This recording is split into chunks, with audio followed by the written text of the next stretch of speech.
Hi everyone, welcome to this introduction of the cultural studies on communication and culture.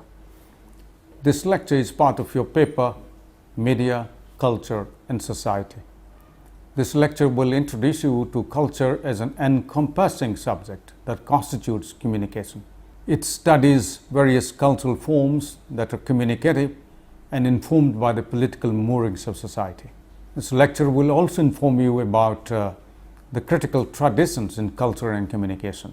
There are alternative traditions informed by politics, practice, and activism. These traditions are premised on culture as a site of change, site of resistance, and site of domination. Within the cultural tradition, the Marxist theories have a long history. The vantage point for defining the relationship between culture and media is best exemplifies, and I quote, "The ideas of the ruling class are in every epoch the ruling ideas. That is, the class which is the ruling material force of society is at the same time its ruling intellectual force. The class which has the means of material production at its disposal consequently also controls the means of mental production. The ruling class ideas are nothing more than the ideal expression of the dominant material relations, the dominant material relations grasped as ideas, hence of the relations which make the one class the ruling class, and therefore the ideas of its dominance." This was the basic premise on which further developments in critical theories of media took place. The Frankfurt School, which first gave central attention to the modern means of communication and its cultural effects, has produced an early model of cultural studies during 1930s based on the above Marxist formulation. The Frankfurt School propounded the concept of culture industry, within quote, culture industry, marking a beginning of the critical analysis of culture and communication. Although the Frankfurt School operated within the effect tradition, ignoring the aspects of cultural resistance, their work on ideology of cultural industry is extremely significant. Their work emphasized the centrality of ideology in the reproduction of capitalist system through culture industry. They primarily looked at mass culture as assisting capitalist system in ideologically pacifying any possibility of revolution. Culture industry signifies the process of industrialization of mass-produced culture. According to them, the cultural commodities produced by cultural industry exhibit the features of factory production, commodification, standardization, and massification.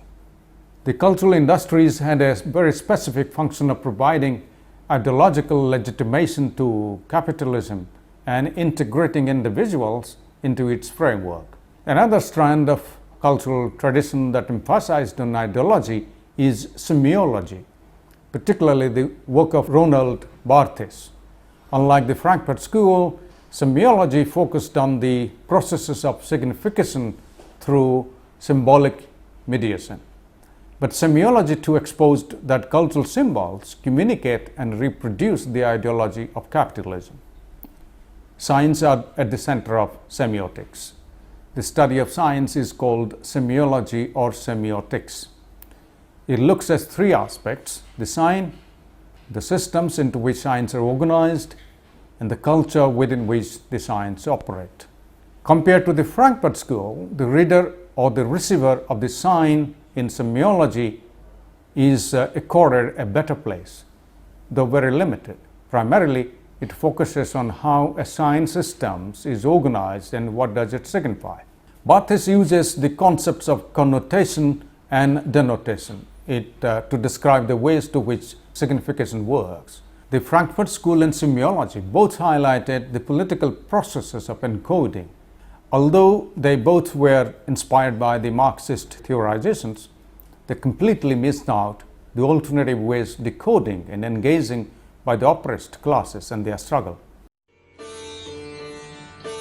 Scholarly contributions by the Center for Contemporary Cultural Studies in Birmingham addressed this question of working class struggles.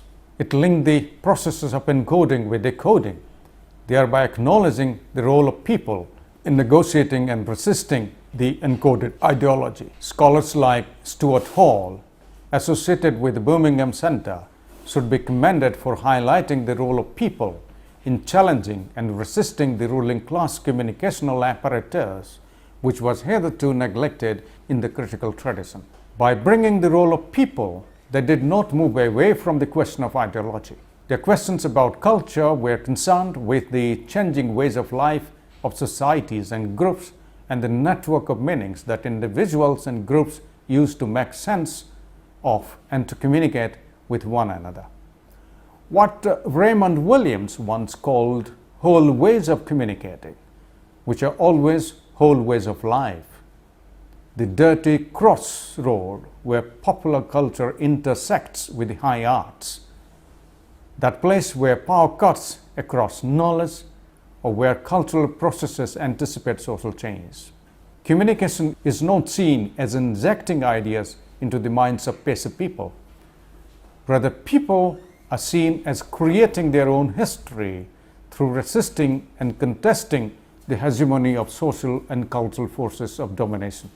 This way, they go beyond what is called mass culture and provide a broader perspective to analyze communication and culture, exemplify the political positions, as well as scholarly engagement of British left by scholars such as Richard Hogarth and Raymond Williams and Stuart Hall and E.P. Thompson. These scholars rejected the Marxist emphasis on economy. They argued that Marxists consider culture a reflection of economic conditions of any society. Contradicting with this formulation, the Birmingham thinkers exposed that culture is not merely a reflection of economy, but a meaningful process in the construction of social reality. While differing with Marxism on this ground, they did not move away from the central Marxist concerns, that is ideology, hegemony, capitalism, working class movements, and socialism. The 19th century Europe, primarily Britain, was undergoing many cultural changes introduced by industrialization and urbanization. Industrialization and the rise of capitalism promoted culture as a commodity to be sold for profit.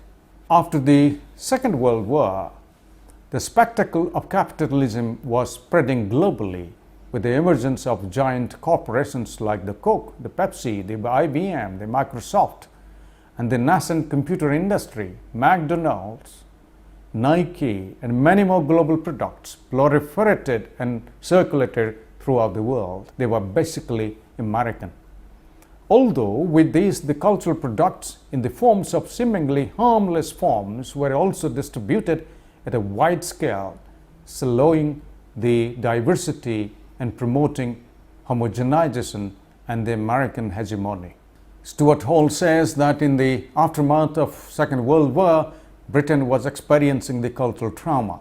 The post-war expansion of the new technologically advanced means of communication and Americanization of culture were generating profound impact on the British society and culture.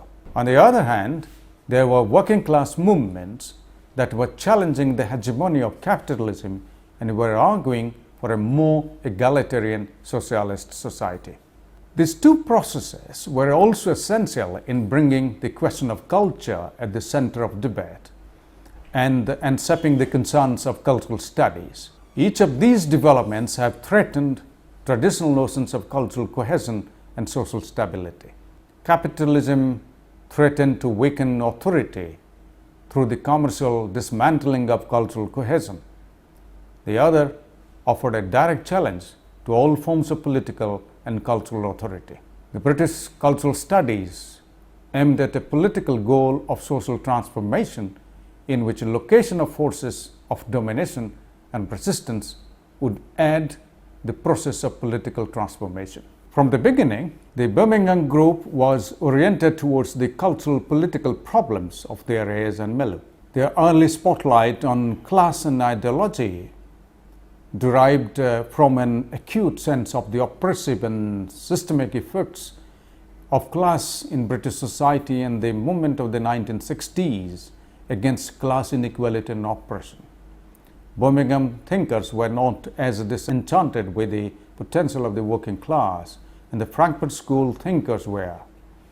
They analyzed the potential of youth subcultures to resist the capitalist domination. Going by this theoretical background of British cultural studies, Stuart Hall propounded the encoding-decoding model. In this model, people engage with the hegemonic cultural forms at different levels. They either conform to it without questioning, or they may negotiate with it and have a completely oppositional viewpoint. This will depend on their social background.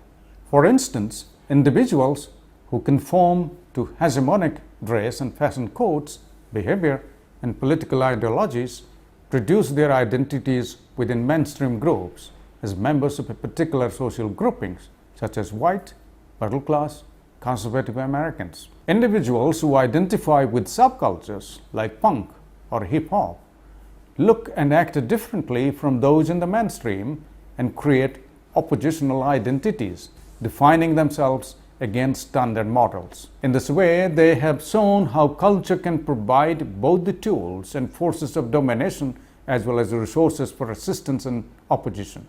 They stood for preserving the working class culture against the onslaught of cultural industries. E.P. Thompson, in his book The Making of English Working Class, is one of the classics that inquire the history of British working class institutions and struggles. Thompson looks at the working class as active agents in social transformation rather than cogs in the machine. He painted a picture of their lived experiences through various cultural forms such as popular songs and rituals. Williams and Hogarth were deeply involved in activities of working class education and oriented towards socialist working class politics, seeing their form of cultural studies as an instrument of progressive social change.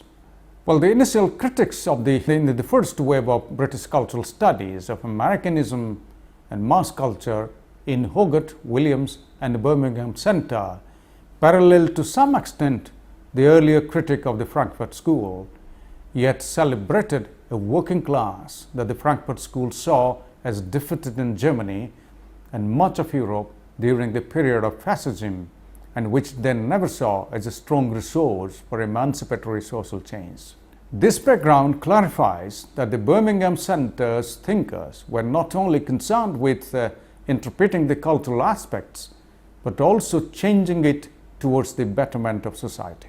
Well, in addition to this, the Marxist thinkers Louis Althusser and Antonio Gramsci focused on how capitalist systems coerce its domination. Althusser coined the term ideological state apparatus to argue that the modern state relies more on ideological tools to rule rather than the repressive methods.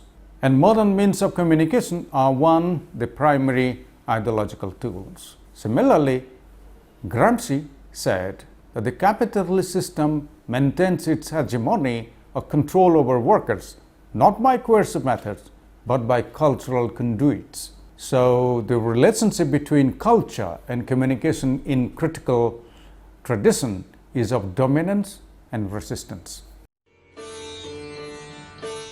Unlike the European critical traditions, the beginning of critical tradition in the United States lies in the empiricist tradition.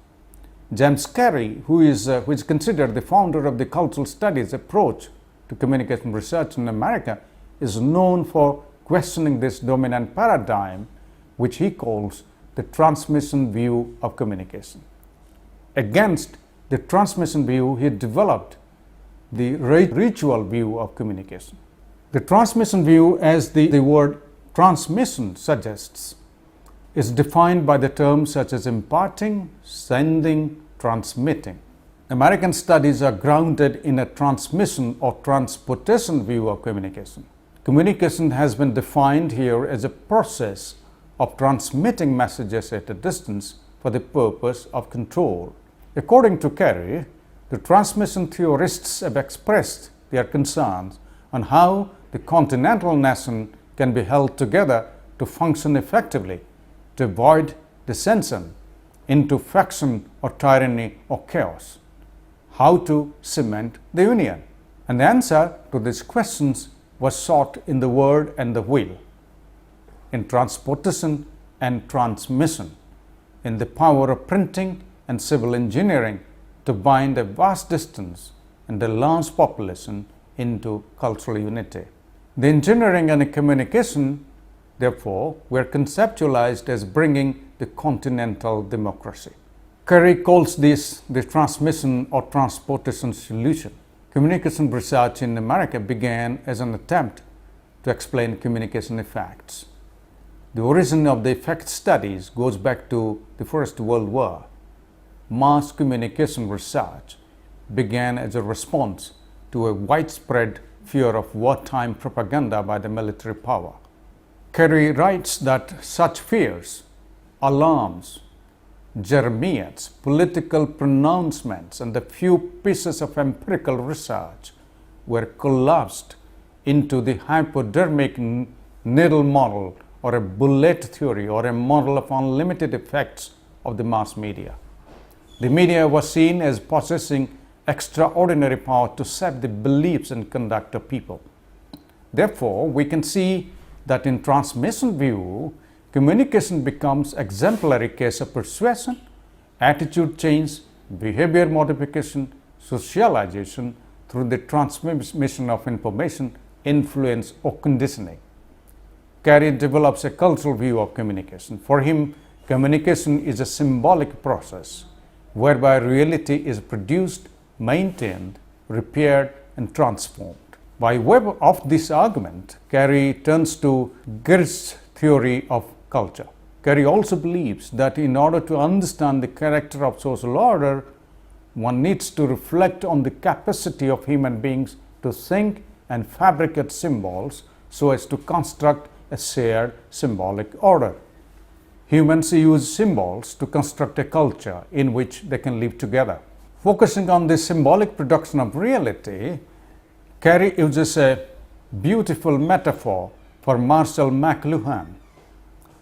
He says, as the fish is only aware of water, the very medium that forms its ambience and supports its existence, in the same way, we human beings are unaware of communication through language and symbolic forms that comprise the ambience of human existence. Contrary to the transmission view, the ritual or culturalist view of communication emphasizes on representation of shared beliefs than the act of imparting information. It sees the original or highest manifestation of communication not in the transmission of intelligent information, but in the construction and maintenance of an order, meaningful cultural world that can serve as a control and container for human action. Carey further writes that if the archetypal case of communication under a transmission view is the extension of messages across geography for the purpose of control, the archetypal case under a ritual view is the sacred ceremony that draws persons together in fellowship and commonality. Carey's culturalist view of communication did not go deep into the power structure of society. Therefore, it suffers from various limitations. Americanization of culture has been a dominant theme in critical studies on culture and communication. So, there is a rich tradition of political economy approach in America that focuses on the aspects of production. The American media critic Herbert Schiller and Canadian scholar Dallas Smythe extensively influenced the American critical tradition. Their approach to communication studies drew on both the institutional and Marxian traditions. A concern about the growing size and power of transnational communication businesses places them squarely in the institutional school, but their interest in social class and in media imperialism gives them their work a definite Marxian focus. They were less interested in than, for example, European scholars in providing an explicit theoretical account of communication. Rather, their work and through their influence, a great deal of the research in North America has been driven more explicitly by a sense of injustice, that the communication industry has become an integral part of a wider corporate order, which is both exploitative and undemocratic. Although Smythe and Siller were concerned with the impact of in North America, they both developed a research program that charts the growth in power and influence of transnational media companies throughout the world. Well, the American critical tradition has produced a large body of work on transnational media corporations and social movements against their dominance. One objective of this work was to advance public interest concerns before government regulatory and policy organs. This includes support for those movements that have taken an active role before international organizations in defense of a new international economic, information, and communication order. North American communication scholarship has called for a renewed critique of global capitalism, including its use of information and communication technologies and its media practices. Well, scholars working in this tradition highlight the continuing significance and unique vantage point of Marxism for media and communication studies. While those who employ a Marxian framework do disagree on some of these specifics, they all insist on the necessity of including power and social class relations in media and communication studies, as well as committing to praxis by combining research and action to advance a more democratic society. Friends, you have read about the various strands within the critical theories of culture and communication. We mainly discussed the Marxist theories, the Frankfurt School, the semiotics, British cultural studies, the American cultural studies, and the political economy approach, and their differences and commonalities to engage with culture and communication. For more details, please read the e-text of this lecture properly and also attempt the questions that are given at the end of the e-text. Thank you very much indeed.